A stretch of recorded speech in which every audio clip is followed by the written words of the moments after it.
Hello and welcome everyone. Can you give me a thumbs up if you can hear me okay? Great. Wonderful. Welcome everyone. We are delighted to have you here with us on this lovely spring Wednesday afternoon. My name is Julie Hilton. I'm the Director of Communications and Marketing for MedicAlert. And today we are very excited to be presenting a topic that has been of tremendous interest. We have gotten so many questions and so much feedback this week around this topic. What happens when you get a dementia diagnosis? What are the things that you need to know for yourself or for a loved one? So we're ecstatic to have our partners from CaringKind, the heart of Alzheimer's caregiving, located in New York City, here with us today to talk to this very important subject. So here's how we're going to run today. I'll do a very quick introduction about MedicAlert. You'll meet our speakers. We'll talk a little bit about CaringKind and then really get into the heart of today's session, which is talking about different areas of learning more about dementia, what the diagnosis looks like, how the disease progresses, what to do about wandering, and we'll end with a lot of resources that I think you'll find incredibly helpful. So very quickly, just to, a lot of you already know MedicAlert, but for those of you that don't, we are an organization, a nonprofit foundation who's been in existence since 1956. This year is our 65th anniversary, and we're really proud that for 65 years, we have really maintained our mission of saving and protecting lives during our members' moments of need by sharing very vital medical information. MedicAlert was the original medical ID. There was a doctor in Turlock, California. His daughter went into the emergency room when he wasn't with her and had an allergic reaction to a tetanus vaccine and almost died from anaphylactic shock.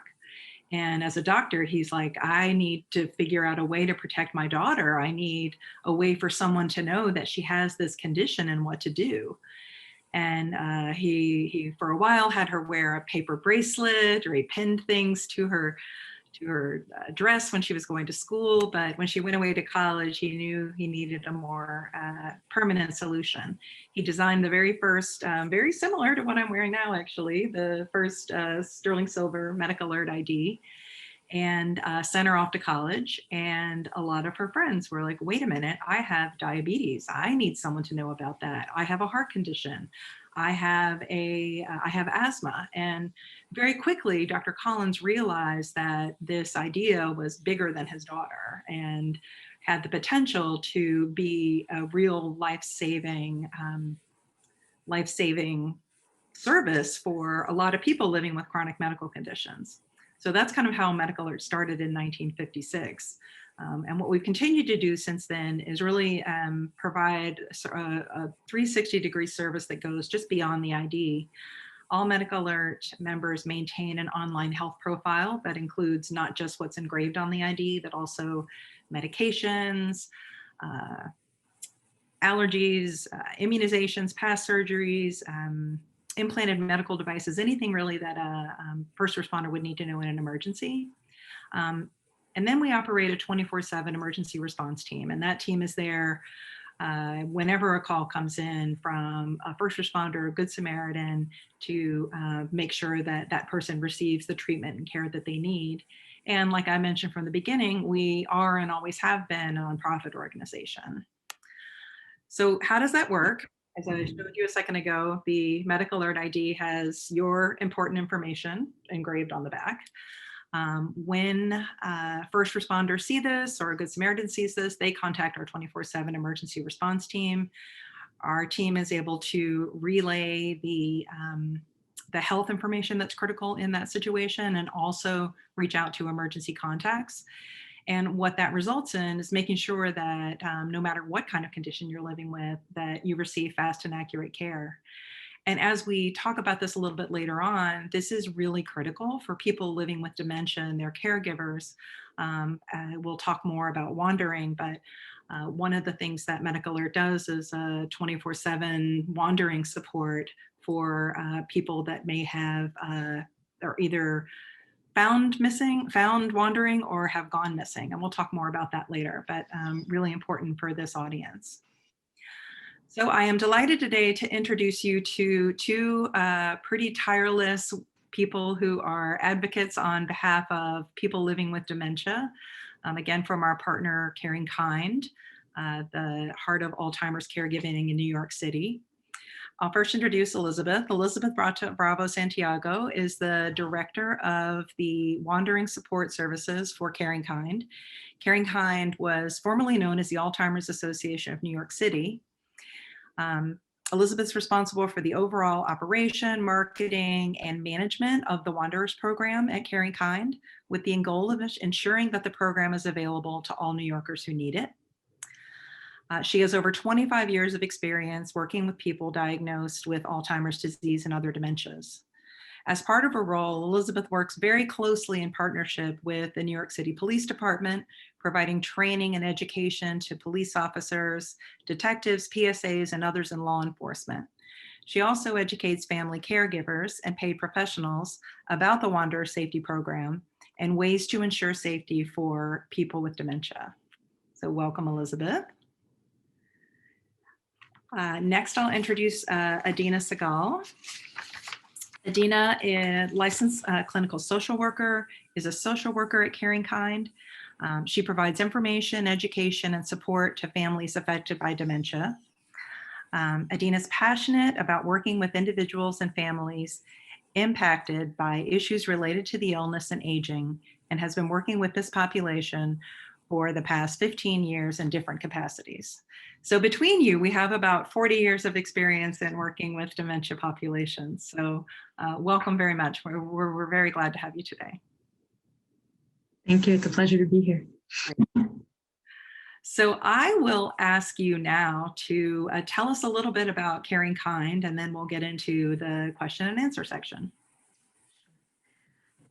Well, thank you, Julie. And again, thank you for having me. So CaringKind, our mission here at CaringKind is to create, deliver, and promote comprehensive and compassionate care and support services for individuals and families affected by Alzheimer's disease and related dementias, and to eliminate Alzheimer's disease through the advancement of research. And we do have a website, the CaringKindNYC.org website, and we have lots of services available. And we're going to be talking about some of those things available via CaringKind today. But for now, we're going to go into the questions. So a lot of you sent in questions, and we're going to answer as many as we can today. We literally received hundreds of questions, so we won't be able to answer them all. But we'll answer the ones that we think will serve as many people as possible, put it that way. First of all, I think the important thing to start with is to make the slide go forward. And then how do we differentiate between Alzheimer's and dementia? I get a lot of questions from people wondering if they're the same thing. Are they different? Tell us more. Okay, so thank you for the question, Julie. So dementia is not one specific disease. It is a combination of symptoms that has many different causes, including Alzheimer's. So when dealing with dementia, your doctor needs to find out the underlying cause. What is going on? While Alzheimer's disease is the most common cause of dementia, it is not the only one. So the three most common dementias are: one, vascular dementia. And vascular dementia is when the brain develops bleeding and blood vessel blockages due to brain injuries related to strokes. And what you would see in the person is a decline in thinking, and they'll have difficulty with physical function and impaired judgment, and also the ability to plan. The second most common cause of dementia is Lewy body disease. And so The side effects to Lewy body is a visual hallucination. So the person begins to see things that are not present. Sleep disturbances, such as acting one's dreams while sleeping. Also Parkinsonian symptoms. And these are tremors in muscles and rigidity that you would see. This would happen over time. And then we have frontal temporal dementia. I have to say that word very slowly. So it tends to affect people in their 40s and 50s, and it's progressive, right? It's more rapid than Alzheimer's disease. And what you will see there is the changes of personality and difficulty with language, and more with language than with memory. So if a loved one is caring for someone that you think may have dementia, that doesn't necessarily mean they have Alzheimer's disease. That's very important for the caregiver to understand.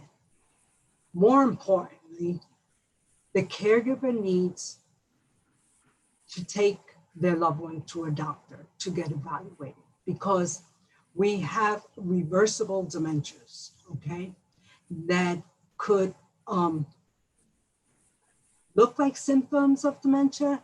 And so if the person has an infection, like a UTI, or is taking several medications and is taking a combination of medications, or has active thyroid problems, or lacks vitamin deficiencies, these can all be reversible with the right treatment. So interesting. So Alzheimer's is always a type of dementia, but not all dementias are Alzheimer's. Correct. Alzheimer's is the #1 cause of dementias. Right. There are about, I mean, we mentioned the top, I think 4. Also mixed dementias where you can have a whole bunch of them. But there are actually 120 different causes of dementia. So, I mean, that's why it is important to get a diagnosis for your loved one if you can, because just to find out what's going on, what possible treatments are available, and you know, it both, there is the idea that there are reversible dementias, but even if they're not, having a diagnosis can also help your doctor figure out proper medication regimens or what would work best for that particular patient. Right. Thank you for that. So moving on to the next question, who's likely to be affected by Alzheimer's or dementia? And is it hereditary? We got that question a lot. Okay, yeah, it's a pretty big question. So first and foremost, the highest risk factor for Alzheimer's is age. I believe once a person reaches 65, there's like a 1 in 9 chance of developing Alzheimer's. Once a person hits, I believe it's 85, it's a 1 in 3 chance. So that's a risk. I mean, everybody's going to have that risk factor as you get older. I mean, the facts are that there are risk factors that you can't really modify. You can't change your age. You can't change your sex. If you are female, you have a higher likelihood of getting it than if you are male. This could be for a number of reasons. It used to be that, or one of the main reasons given is that, well, you have more women who are living longer. So you do have more women who get it, but there actually is some research being done to figure out that it may be affected more by hormones and not just numbers. And there might be some sort of factors regarding menopause or other hormonal issues that are affecting the cognition of a person, a woman. So we have that. And so you have that, you have age, you have sex. So with race and ethnicity, African Americans and Latinos have a higher chance of getting it than Caucasians. I believe for Blacks and African Americans, it's like a 2 to 3 times more likely. For Latinos, it's 1.5 times more likely. Again, there is a lot of research being done about that. You know, there are a lot of things that might be related to lack of access to, you know, healthy foods in childhood and education and things like that, things that happen early on, which can create that situation. So that's also something that's being researched a lot. Okay, so we have, so it's age, sex, race. I just saw a chat pop up in the chat about head injury and concussion that actually does also increase your risk of getting Alzheimer's or another form of dementia. I mean, we see that in the news all the time. Unfortunately, with sports players who have had multiple concussions, it does affect cognition. The other piece, and those are things that can't be modified. Certainly, I mean, if somebody has had a head injury, obviously, if somebody hasn't, helmets are really important, using all of the, anything to prevent those sorts of things, and getting prompt treatment once, if you do suspect a concussion is important. But there are certain risk factors that are modifiable. So, and I'll get to the hereditary thing in a minute, because I realized I just skipped over that. One thing that is coming out through the research, regardless of all of the different studies being done about different medications, is that what's good for the heart is good for the brain. So, and you could say the same thing, what's bad for the heart is bad for the brain. So, heart disease, diabetes, those things will all increase the risk of Alzheimer's. Conversely, keeping a heart healthy diet and, exercising, staying engaged actively will modify some of that risk. So those are all important things to consider. So hereditary, a lot of times it is. It also doesn't necessarily mean that you're doomed to get it. It is an aspect of risk. There are some types or subtypes of Alzheimer's that are heavily genetic, where they have actually identified the gene that causes that type of Alzheimer's. Those tend to happen in younger people. So people who are like in their 40s or 50s might have a more genetic variant of Alzheimer's where it's based on that. But more often than not, it happens to people where, they might have an aunt or a grandparent or a parent, but it's sort of like all over the map in terms of their family map. And with the more genetic forms, it's very clear. There's a very clear pattern of exactly when it happens. It happens earlier, and it happens, in every generation. So I guess that's what I know about all of the risk factors related. Yeah, no, that's great. So that leads me to a question then. If we have identified certain markers, is there genetic testing available for those if people want to assess the risk? I do believe that for people where if they really do feel that there's a genetic component, if they see that they have a younger onset, or there's a very clear family pattern, it's a good idea to see a genetic counselor. And then, we say who is likely to be affected by Alzheimer's. I think that there's the number somewhere, people currently living with Alzheimer's is somewhere around 6 million. So yeah, somewhere between certainly over 5 million. Yeah, I think it's 5.6 million or something like that. Okay, but I've seen a crazy statistic of what that number is supposed to go to in the next 10, 15, 20 years. Yes, it is. I don't know the exact number, but it is expected to be much more. I guess prevalent. It's going to affect a lot more people. Let's put it that way. Right. So that's certainly why it's a very important public health issue that actually is being taken seriously right now. So that's kind of heartening. Right.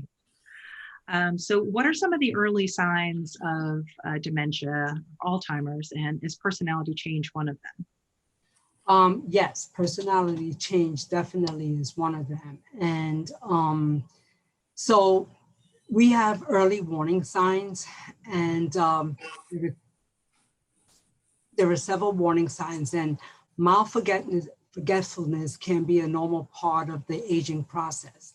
But when memory problems begin to seriously affect daily life, they could be early signs of Alzheimer's disease or another dementia. So like you have memory loss that disrupts the person's daily life. And that's when the person begins to forget important events and asking questions over and over again. The person will have difficulty planning or solving problems. They may take, here's where caregivers realize that there is an issue because paying for their monthly bills becomes a problem. And sometimes a family will find a letter in the mail saying that there's an overdue of rent, or there's an overdue of a visa bill or a doctor bill. And that's when they begin to see, there's a problem with mom or dad. Forgetting how to do familiar tasks. This is very important because a familiar task could be something as simple as tying your shoe or buttoning your shirt. But here in the city, we use mass transportation, the train, the bus, but you still have a lot of people that drive, and people with dementia do drive. And this is dangerous. And it's dangerous because, one, if the person is wandering and driving, and they're not able to make the correct judgment with the signs. Here in New York, there's always a lot of construction and there's always a detour. And if they're not able to follow those detour signs, that's a problem. That's a problem. There could be an accident and it could be death, not only for the person with dementia, but for another civilian.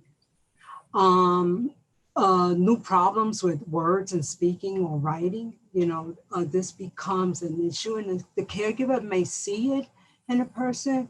And the tricky thing about that is that, some people are quiet, and we're never very talkative.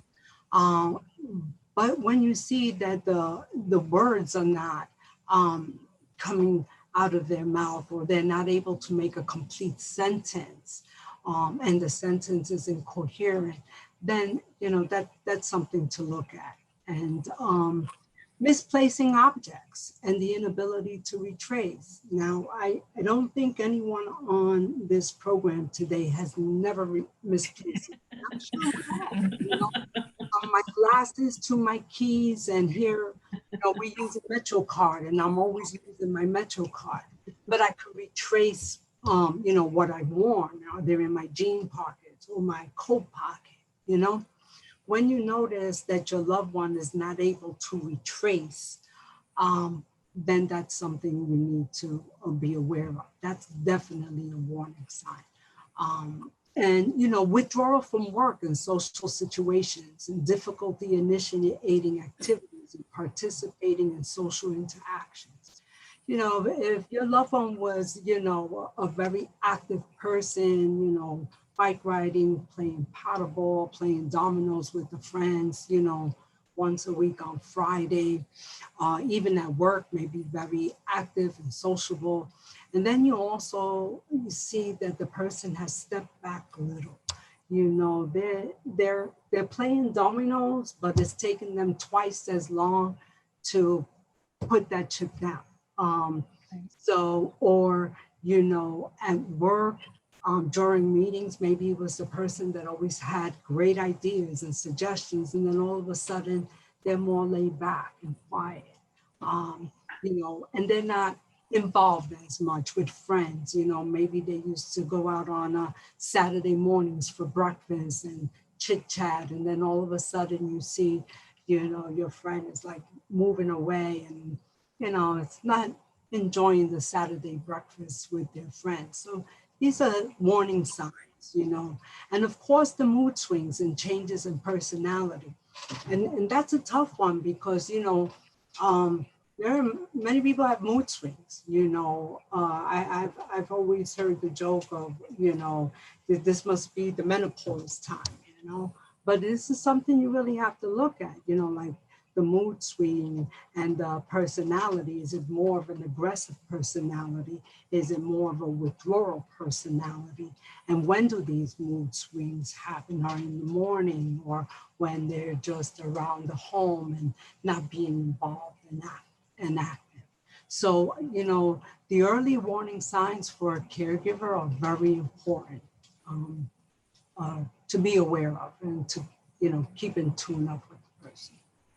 That's great, Elizabeth.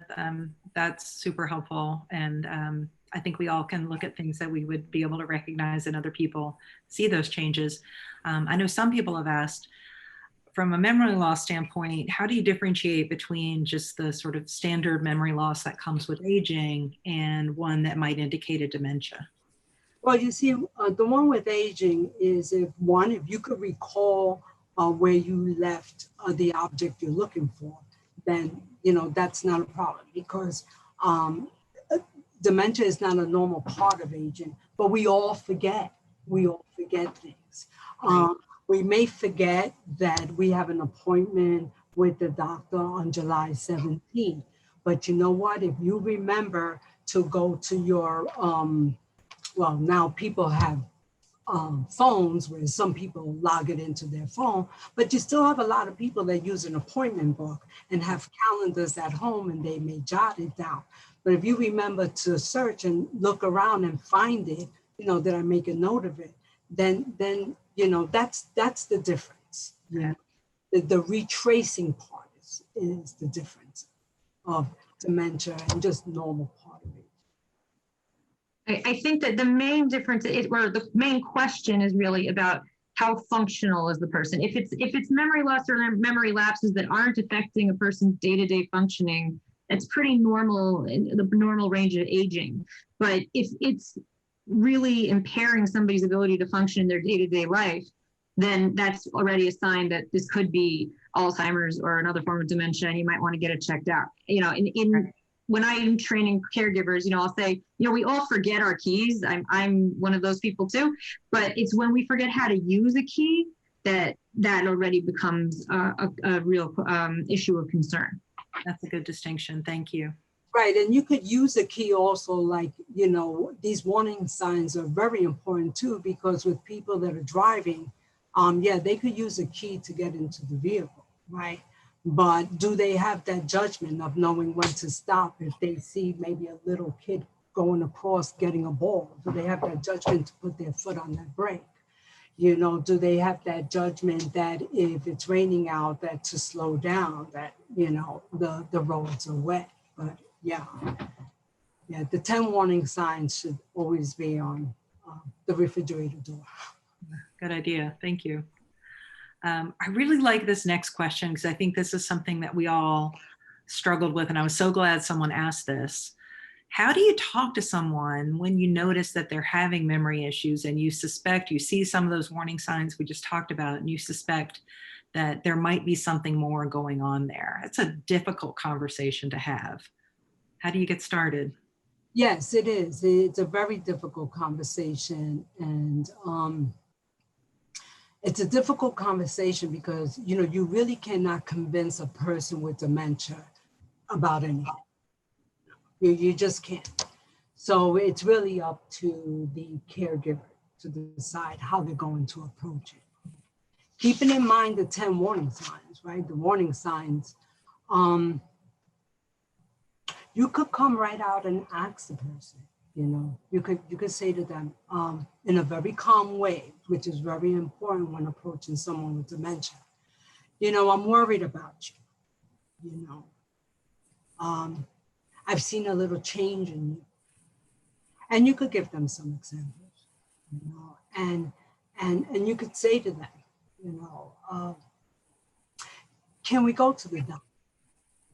Caregivers may just have to come right out and just ask the question, can we go to the doctor? When we're speaking, this question is a question that we have to really take the initiative to do. So a good friend of mine gave me the analogy. It's like a crab. We walk straight, but a crab goes sideways. Right. So you have to go sideways, okay? And if that means picking up the phone, calling the doctor and saying, listen, my mother, my father, I've seen a change in them, let them know the specifics. Let the doctor know exactly really what's going on with the person, okay? See, once the doctor knows this, set up the appointment, and then come back and speak to your loved one and say, look, the doctor called and they want you to come in to take a blood test. And, we have an appointment for, July 1st. And after we go to the appointment, how about going to Dunkin' Donuts or going to your favorite restaurant? One, you never want to tell them, anything about MRIs or CAT scans or anything like that. No. The goal for the caregiver is to get the person diagnosed. And so, during a missing, when a person is found and taken to the hospital, and the caregiver does say to me, I've seen so many things happening with, my loved one. I tell them, he's in the right place. And now is your opportunity to go speak to a social worker. Go and tell the social worker what is going on. He's in the hospital, you have social workers there. And tell them, you need help. This is what's going on. I don't want him leaving the hospital until he's fully evaluated and all the tests are taken. I need to know what's going on with my life, And that's a way. You got to work around it. Right. But you also have to remember, this disease is a very sad disease. It takes the person that you love kind of away from you. And so, the caregiver, sometimes, like, who wants to see the truth about this? And right. Sometimes a caregiver doesn't. Right. And even though, a caregiver may want to go and have the person diagnosed, they don't want to know the truth.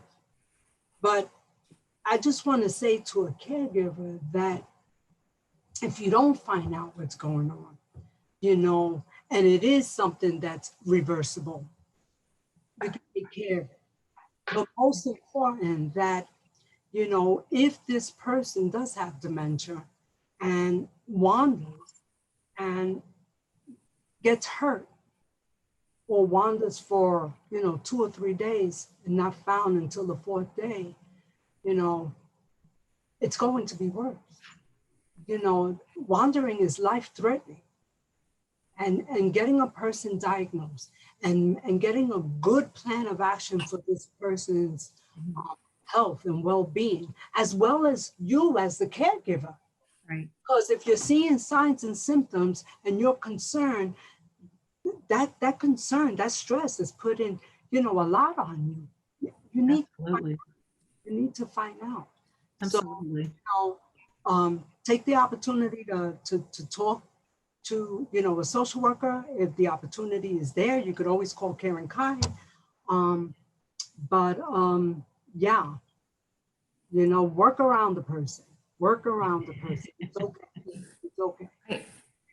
I really have to concur with Elizabeth. I do want to say, though, and I do think probably the most important thing for a caregiver is to get the support and guidance you need, because I unfortunately, we get a lot of calls from family members where the person who seems to have dementia is just completely resistant to it. And a lot of times, it's really hard. And I think that the family member may need support because it may take a hospitalization after a wandering incident to get a diagnosis. It may not be that you can just, make an appointment and get them there. And it's not necessarily because you're doing anything wrong, but it's because this disease is so difficult. And right. So it's important to just think about, like with the crab, like where are the opportunities that we can kind of slide it in if possible? Well, that leads us actually to our next question, which was around getting diagnosed. Like, what kind of doctor will diagnose, what's involved in a diagnosis itself, and how do you find the right type of doctor to make that diagnosis? So, so you could definitely see a neurologist, and this is a doctor who specializes in disorders of the brain and the nervous system, or you can also visit a geriatric psychiatrist or neuropsychologist or a geriatrician, and they're skilled in diagnosing the condition. And you can find a specialist by, contacting us on our helpline, and we could provide you with a resource We also, I think, gave, which you would show at the end of the program, there is a resource link to the elder care locator, Yeah. which would be helpful for caregivers. Yeah, I'd just like to also emphasize, though, even with a neurologist, you want somebody who specializes in memory disorders. I have had people who've gone to great neurologists who specialize in back pain, and it's not going to be the same experience. And so you do want to try to find a neurologist who specializes in memory and cognition. So let's talk a little now about what happens after the diagnosis. There are certain fairly well-recognized stages to the disease. Can you talk a little bit about those and sort of what type of care is needed at each stage? Sure. Okay. So in the early stage where, that's where you kind of see short-term memory loss. And remember, these are things that are already impacting functioning. So it could be, forgetting that they ate, or forgetting that they ate and eating more, or forgetting to eat, getting disoriented in familiar places, confusion regarding time. It could be, waking up at 3 o'clock in the morning and thinking, okay, it's time to go to work. Loss of initiative. And that's also kind of tricky because another illness, I guess you can call it, that looks like Alzheimer's is depression, and geriatric depression looks a lot like dementia. So it could look like the person's depressed. And so it's really that's also why it's important to get a good neurological workup, because if it's depression, antidepressant and therapy should be able to help. If it is not, then it probably won't help. And then there's also, a lot of people who are in this stage do understand that they're going through the beginning of a disease that is taking away their memory and their functioning, and that is a depressing experience. So, it is important to kind of tease all of these things out to figure out how to best work with it. But I think the most difficult piece is if it is truly part of the whatever dementia disease it is, I'm going to say Alzheimer's for these purposes. If it is part of Alzheimer's, then the part of the brain that's like the get up and go part of the brain is the thing that's affected. So they can't take initiative, even if they want to, because they just don't have those part of the brain operational. So I just wanted to put that in. But again, trouble handling money or paying bills, that's usually like one of the first signs that families realize, hey, something's up, we got to do something. Overall poor judgment, susceptibility to scams is also a very common experience at this stage. Problems using language. I don't know if anybody here has seen the movie Still Alice, but it's a really wonderful movie. And it was so, I think what really showed this is, she takes a highlighter. I have a highlighter right here. And instead of calling it a highlighter, she said, oh, well, you can't see it. She says this yellow stick thingy. And it's like, or yellow pen thingy. I forgot what she called it, but she couldn't say the word highlighter. So those sorts of things are what you'll see.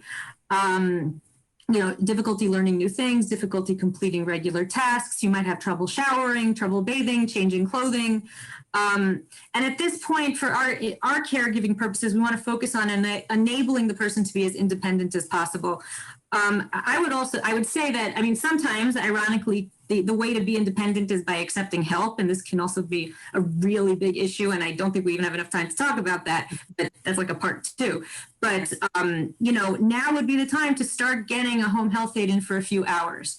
You don't necessarily need it for your day-to-day activities, but at the same time, it's good to get the person used to it, because, in the middle stage where you're going to have it for more like 12 to 24 hours, it can be a real invasion of privacy if you're going from like 0 to 12 overnight after a traumatic hospitalization. So now would really be the time to start doing that. Elizabeth, do you want to talk a little bit about wandering at this stage? Real quick, I just want to say that in the middle stages, what's important here, that this is the stage that people wander. And one of the reasons why they wander, they may have fixed thoughts about, I have to go to work, or I have to go home, or I have to go pick up the children at school. And this may lead to a wandering situation. So the middle stage is very crucial. And before you get to the middle stage, I highly suggest that as soon as you have this diagnosis, that you enroll the person into the MedicAlert Wanderer Safety Program immediately. No ands, if, whats, or buts. Agreed. So going into the middle stage, so you'll see even more short-term memory loss, and it might even start going into the longer-term memories. Really difficult speaking and comprehending. This is where, you know, they can't really finish a sentence, may not be able to follow a conversation, certainly probably can't follow a conversation with more than one person. Impaired ability to use logic and reasoning, disorientation to time. You'll see, we can see even more of that where they think they're in a different year. Restlessness and pacing, bladder incontinence. You'll see hallucinations and or delusions. There is something called sundowning, and a lot of this stuff happens usually a lot of times in the later part of the afternoon or into the early evening, where you just see much more agitation, much more pacing, much more. They might hallucinate and mood swings, and that is because there's a disruption in the circadian rhythms that is affected by this disease.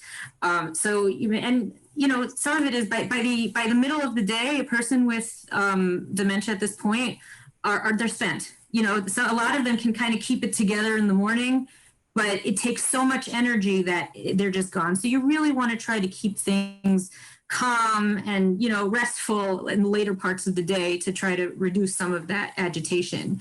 Another thing to think about with agitation is that agitation is a form of communication, especially because their ability to use language is so impaired at this point. You know, as people, we have to express ourselves. We're not going to just keep whatever we're feeling in. So how does that happen? It happens through, you know, smacking someone or something. So, you know, when you see a person who's agitated, who has dementia, it's not about, you know, labeling their behavior as difficult or whatever, but you really want to try to figure out what is behind this behavior. What are they trying to tell me? What is not working? You want to go into what I've heard on a blog. It's called Alzheimer's world. Like, what is their internal world and why are they doing this? And also, I mean, I would recommend, I'm going to plug our helpline also, you know, because we can do more one-on-one discussions on this stuff, but those are at least basic things to understand. You'll see making up stories to fill in gaps, loss of impulse control, fine motor skill impairment. They may not be able to button their clothing. They may not be able to use cutlery, wandering and getting lost, verbal, constantly repeating themselves. And at this point, as a caregiver, you really want to consider how you can keep them safe. So, you know, this is really where more home care is needed. This is where people might even want to consider some sort of institutional care, either assisted living or nursing home, depending on the person's physical and medical, functioning. Elizabeth, I don't know if you want to mention anything with the middle stage and wandering. Talk about wandering here in a second. So. Oh, okay. Oh, okay. That's true. We're going to go into wandering, so that'll be fine. And so in the late stage, at this point, there's really no ability to walk. You become more bedbound, very limited vocabulary, severe memory loss. It appears to be disconnected from the environment, but they're not. There is still an awareness of the environment, and we want to keep that in mind, even though it may not necessarily seem that way. They may not look like they're reacting. There are, particularly with nonverbal and more sensory-based interactions, there actually can be more enrichment in that way, such as using music, and using aromatherapy, things like that. That actually can be really helpful and comforting. And I also tell caregivers, even at this stage, if you think the person doesn't know you or doesn't, recognize you and doesn't care or doesn't appear to care, your voice is familiar to them and it is still soothing. So still continue to talk to them. I think that's so important to know. And, in that middle phase, where you're really focused on safety, I'm going to skip to our question about wandering. It is probably the biggest safety issue that that you have, and working from home, everyone. Sorry. Let's see. Sorry. So let's talk about wandering. What is it? Why is it such an issue for people that have dementia? Absolutely. So wandering is aimless or purposeful motor activity that causes a social problem such as getting lost, even a safe environment, or intruding in inappropriate places. And it can occur at any stage of the disease, and it affects the person's thinking, physical function, impaired judgment, or ability to plan, okay? And 6 out of 10 people will wander who have Alzheimer's disease or related dementia. And if often not found, and they're often found within 1.5 miles of radius from where they wandered from. But if not found within a 24-hour period, it could be life-threatening to the person. Wandering could occur at any time. You could be at a doctor's office, you could be at an airport, you could be at a place of worship, it could be in your own home. And it is dangerous and even life-threatening. And I need to get that across, and it's very, very stressful on the caregiver. It weighs heavily on caregivers and families because it could occur at any time. So I do suggest, again, I'm going to say this frequently, get enrolled into the MedicAlert Wanderer Safety Program here at CaringKind, because the benefits that we offer are crucial. So we do offer, as Julie mentioned earlier, the 24-hour emergency response service. The emergency health record is put into the system, and a 24-hour wandering support is there. And emergency contact notification is available. Now you may ask, why is that? Why is that so important? Well, when a person goes missing, what you need to do is, one, you need to search the immediate area. And when I say immediate area, it's north, south, east, and west. If you live in an apartment building, check your apartment, check closets. If you have an incinerator closet, open up that door. The person may have got trapped behind that door. Do inform your neighbors. Let your neighbors know that your loved one has gone missing, so you could get that community support as well, okay? If the person is not found within 7 to 10 minutes, please dial 911. And this is across the country. You do not wait 24 hours to report a person with Alzheimer's or dementia. Listen, I'm going to say that one more time. You do not wait 24 hours to report a person with Alzheimer's or dementia or related dementia missing within 24 hours. You do it immediately, 7 to 10 minutes. You don't have to wait, okay? You dial 911, you let the operator know what's going on. You need to be prepared as a caregiver to have a current picture of the person that went missing.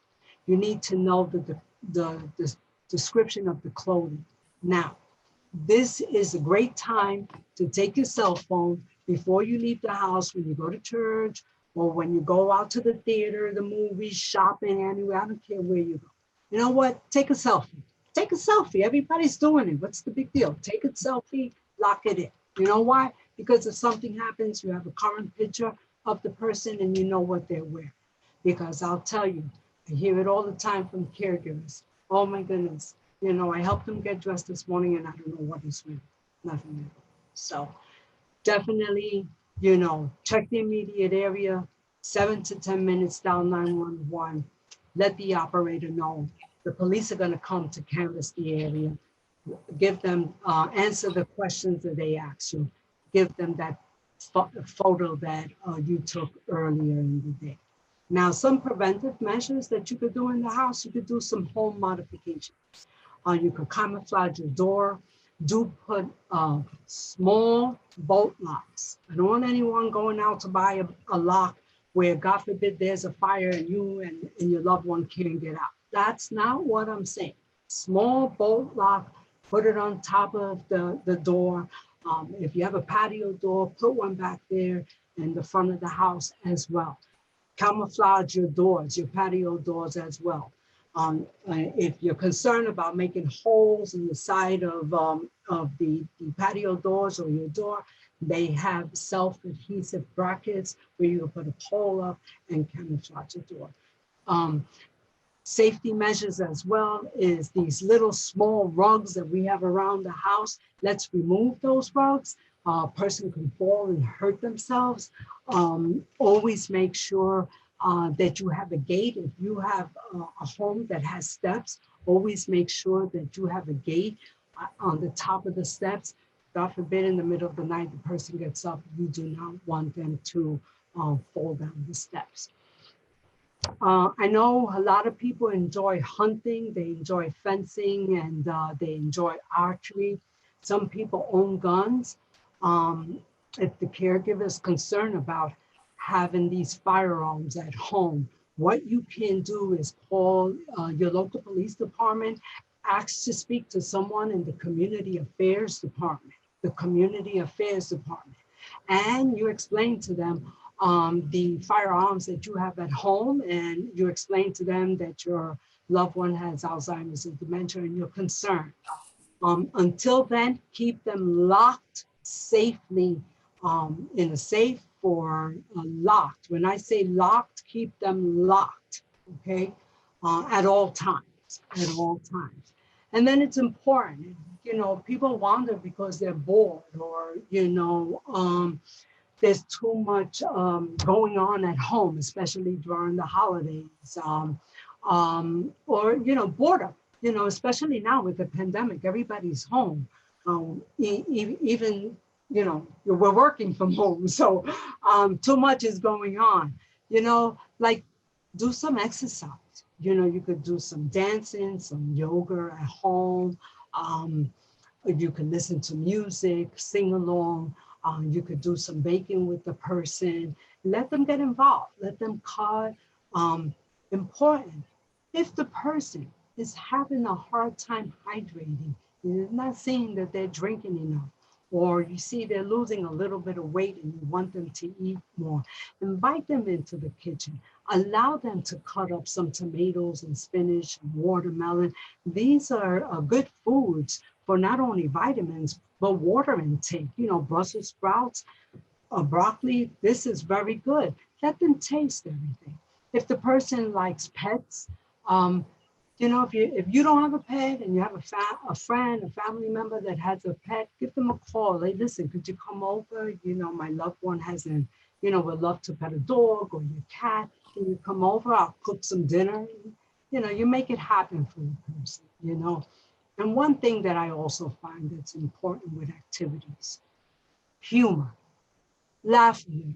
If you don't have anything or you don't know how to start a laughter, you know, the honeymoon reruns are nice. The I Love Lucy show is good. They have Jimmy Kimmel at night. You know, humor helps. You know, humor changes things.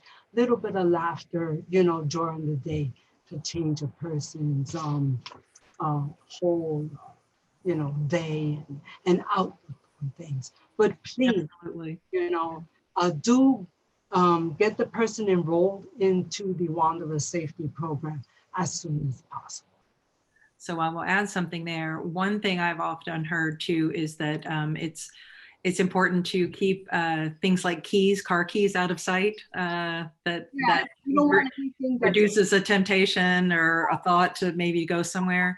exactly. And you know, we work very closely with CaringKind on wandering incidents, and you know, having a MedicAlert ID that lets someone know this person has dementia, they may be nonverbal, they may be unable to, they have to be able to sort of tell where they are.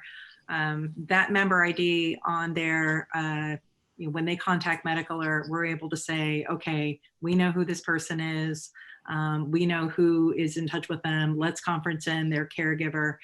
And, you know, it's interesting. We get a lot of different wandering calls.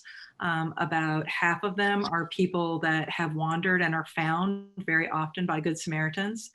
There's a lot of Good Samaritans in the world still, which is good to know. I listened to a call yesterday with one. And very often when we reach out to the caregiver, they're in the house with them and do not realize the person has left the house. Absolutely. So, even the best caregivers who have put in place all of the precautions, things happen. And then the other cases where Elizabeth was talking about, having a current photo is so important. As part of their MedicAlert profile, we capture their height and weight and hair color and eye color, and keep a picture of that person so that if, heaven forbid, they do go missing, we can work with Elizabeth in New York or police departments and other locations to issue a missing persons flyer, to work with local hospitals, police departments, ambulance services to get the word out about that person. Because as Elizabeth said, the odds of something really terrible happening go up kind of with each hour that that person is missing. So, being able to recover them very quickly and rehome them with loved ones is super important. Elizabeth manages the program for New York City, and if you are a caregiver or someone in New York City that is interested in that service, please, I know she would love to hear from you. And outside of New York City, please contact MedicAlert, and we're happy to tell you more about what we do and how we handle these types of wandering incidents. Well, yeah, I just want to mention briefly, sometimes people feel they don't have to enroll the parents with dementia that's sitting in a wheelchair. But you have a lot of people that have motorized wheelchairs. And I had an incident one time where someone went missing on their motorized wheelchair, and the person wasn't located until their battery died in the wheelchair. So just because the person is not walking and is, in a wheelchair, please don't think the person cannot wander. People could have a wheelchair, car, scooter, anything, so please get them enrolled as soon as possible. Now, we are coming up to the end of our hour. We have a couple of questions that I really want to make sure we cover, and we'll try to get through them quickly, but I'm going to ask our speakers if they don't mind giving me a couple more minutes. But yeah, on the top of the hour. Okay, thank you so much. Let me run through those quickly. Sure. Because I think these are really some of the... This is an important one, yeah. Yeah, what are the legal and financial issues when someone's been diagnosed? What do you need to look at there? Okay, so the big three, actually I'd add a fourth one to this too. So power of attorney is really important. This is what is going to enable you to make financial decisions for for the person you're caring for, if they are at a point where they don't have the capacity to do so. It can be really difficult to get their bills paid or do any sort of banking. You won't be able to without a power of attorney. I can only speak for New York, but I have a feeling this might be national as well. It may also be a good idea to go to the individual banks that the person you're caring for is affiliated with, and get powers of attorneys there, because sometimes banks won't take a general power of attorney, they want theirs. So those are important things to keep in mind. The other really important thing is an advanced healthcare directive. So, there are healthcare proxies and living wills. Those are really important. The healthcare proxy designs an agent for that person to carry out your wishes around your medical care should you not be in a position to make those decisions. Also really, really important. Living will kind of finalizes what those decisions are in writing. Those are all very important in terms of getting the care that you want. I'm not sure. I think it also varies by state if that doesn't occur, like what ends up happening. I know in New York, the next of kin does get to have some say, but it can be difficult, especially if you don't really get along with your next of kin, or they don't really, you don't see eye to eye. You want to make sure you have the person who will do it and who is comfortable doing it. Financial permission and bills. So again, the bill, getting access to passwords, finances are also going to be really important to keep the person you're caring about in the community. I would also add Medicaid planning, particularly the unfortunate reality is that for many families, particularly at certain points in this disease, they do not have the even physical wherewithal to take care of the person as their physical needs progress, and they will probably need nursing home care at some point. Many times the cost of nursing home care is astronomical and really does need Medicaid to come in and you know, cover that cost. In different states, there are different provisions that are around. So it's important to be able to consult with an elder law attorney about, you know, what you need to do in your particular situation to plan for future care. I can say that at least in New York area, well, in New York, CaringKind does have legal and financial seminars where an attorney does go through the things you need to know. But there are other, you know, resources in really every state that provide similar kinds of forums. I saw in the chat, and I know on our slides, we do put out the Elder Care Locator, and that will take you to the area on aging. And they should be able to guide you to that information. And I think the really important thing here is while we're talking about this, you know, what the thing that you need to do as soon as someone is diagnosed is because you need to have these conversations while that person has the agency to make some decisions about what's going to happen to them. And what you don't want to do is get far down the road and not really understand what that person wants and them not to be able to express those wishes to you. So, you know, it really is a difficult conversation, but something that is so important to give them, you know, agency and ownership over how things are going to go for them. So.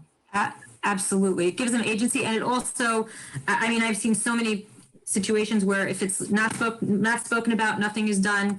And sometimes through no fault of anybody's other than, you know, the person is just so resistant, you can't do anything. But unfortunately, it gives the person much less control and everything is then crisis oriented. And it's just, you basically are left with whatever you can get with that particular crisis. So it actually, you know, may not be as good of an outcome. So the more you can do to plan, really, the better. Absolutely. Let me take you to our next question. Okay. This is the mother load question. We got a lot of these tonight, and this is in no way exhaustive. Right. Exactly. What's a good resource for caregivers? Okay, if you could go to the slide after this first. Yep. Start with that. Okay, great. Okay, so CaringKind, I wanted to highlight here what CaringKind does, because, and actually now that it's the pandemic, the exciting thing is that everything's on Zoom, so you don't have to be in New York. So we have different educational seminars, and I really do think that education is really empowering for you as a caregiver to know what the into Alzheimer's world, just to be able to know what that even means and how to do it is really important. So with that, we have actually a forum. It's called the Family Caregiver Workshop. It's a 4-part program once a week where we go through all of, you know, the things you need to know about, you know, family caregiving. We also have, for those people who don't have, you know, that time, we have a one-off understanding dementia, what you know and where to go. That's kind of very similar to what I'm doing here. But also it can be really empowering for the caregiver just to know what is going on and that it's not their fault.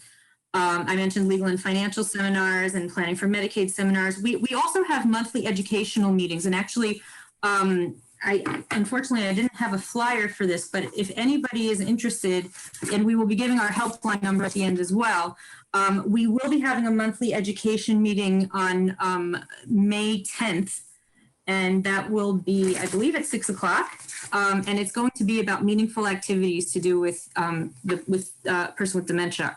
And if you want to register for that, you can call our helpline, which is 646-744-2900. We also will be having on, I believe it's the 17th of May, in Spanish, a seminar on communication. I believe it's also from 6 to 8. And again, if there are people interested, also they are welcome to call our helpline to you know, register. We also do professional caregiver training as well for people who are professional home care workers who want to increase their skills with people with dementia. So then we could go back. So I know when we were first planning this session, we were also talking a lot about care planning, and particularly around discharge and things like that. So this is actually a great resource for that in terms of anything you wanted to know about anything related to discharge planning. I would say recommend this website. It's called Next Step in Care, and they have different pamphlets about different care planning things. And I like using this tool with my caregivers. They have a self-assessment basically delineating what what the person needs, what you're able to do, what you need training for, and what you absolutely cannot do. And I think it's good because it really helps to crystallize the picture, the caregiving picture. I actually, after my grandfather had a stroke, I gave it to my mom, and her anxiety went from like a 10 to like a 2. So because she kind of saw it and realized it. So I believe that we have the website at the end. So that's also a great resource just in terms of the care planning piece related to hospitalizations and home care and things like that. And then the next, I think that the next slide is the elder care locator. No, our family caregiver guide. So we have a family caregiver guide. We have groups. Our support groups, so, well, it says meeting in all 5 boroughs. Also, our support groups are now largely, I think, almost all virtual. So, some of them will be staying virtual. So if that's something that people are interested in, you're more than welcome to give us a call. Again, our helpline is right there at 646-744-2900. Feel free to reach out. I would also say, though, another very important resource for, I think this should be blasted all over the country. Because people don't know about this. But, so your local areas on aging have caregiver support programs. These are federally funded programs through the Older Americans Act, and they are required to be providing support groups and respite care. So I think it's really important for people to know that, to contact your local offices on aging and find out what resources are available in your particular county and in your state. Wonderful. And then in terms of, we mentioned it earlier, the elder care locator, let's talk quickly about that, just about how you can use that as an additional resources to find resources locally. Yes. Yeah. So what's great about this, it's eldercare.acl.gov. You have the ability to search by city, state, or zip and look for all different types of resources that are local to you. Correct. All right. So I'm going to not talk about that because we've run out of time, but I just want to close with some good links within the CaringKind website, their programs and services. There's also a very good link that we'll include in the follow-up email. Everybody that registered for the event will receive a follow-up email with these links as well, so that you can learn more, find out more about what you can be doing to be proactive about a diagnosis now, and also about the different types of programs and services that CaringKind offers. These links will be in there as well. I know we've talked about these 2 already. One I found very helpful was National Institutes of Health has a very good section on aging and dementia, and some very good overviews on sort of health planning, financial planning. But I think the CaringKind seminar sounds like the way to go. If you enjoyed today, I invite you to check out some previous sessions that we've done. We have covered a very wide range of subjects, from epilepsy to rare diseases to COVID-19 to asthma and allergies. And we have kind of something for everybody. And I think our members have found these very helpful during the last few months that we've done. I believe this is our 18th one that we've done. So it's fun to see this series come together. I will also mention, as I said at the beginning, MedicAlert is a nonprofit foundation. It's our 65th year. If you enjoyed today, you want to make more of this possible, we gladly accept donations, as does CaringKind as a nonprofit organization. What's different about MedicAlert than other companies that provide medical IDs, all the funds that we raise through memberships, through IDs, through donations, go to providing that 24/7 emergency response service, as well as providing IDs and memberships to people who need the service but can't afford it. So it's a great way to help us give back to the community. And we want to do a very quick survey. Deanna, can you pop this up on the screen? If you don't mind taking a minute, this is super helpful information for us on finding out, what's helpful for you. Deanna, okay, well, we're getting them in the chat, so I'm going to let you do that. We don't need to pop it up on the screen. Here we go. There we are. Okay, Elizabeth and Adina, you can't vote, sorry. But, but we will ask everybody to just quickly tell us, was this helpful, very helpful? And this helps us determine the types of sessions we want to do in the future. Nice. And lastly, I will say that I noticed a lot of people asking about, what information is available afterwards. We will have a replay of the session that'll be available tomorrow on MedicAlert Live Healthy Hour.